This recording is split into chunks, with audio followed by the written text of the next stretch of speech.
There's no feeling more intense than starting over. If you deleted your homework the day before it was due, as I have, or if you left your wallet at home and you have to go back after spending an hour in the commute. If you won some money at the casino and then put all your winnings on red but it came up black. If you got your best shirt dry cleaned before a wedding and then immediately dropped food on it. If you won an argument with a friend and then later discovered that they just returned to their original view. Starting over is harder than starting up. If you're not ready for that, like if you've already had a bad day, then what you're about to go through might be too much. Feel free to go away and come back. I'll be here. Alright, thanks for coming with me on this trip.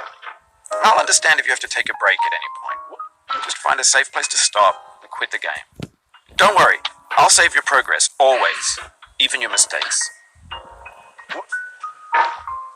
This game is a homage to a free game that came out in 2002, titled Sexy Hiking. The author of that game was Jazzuo, a mysterious Czech designer who was known at the time as the father of B games. And B games are rough assemblages of found objects.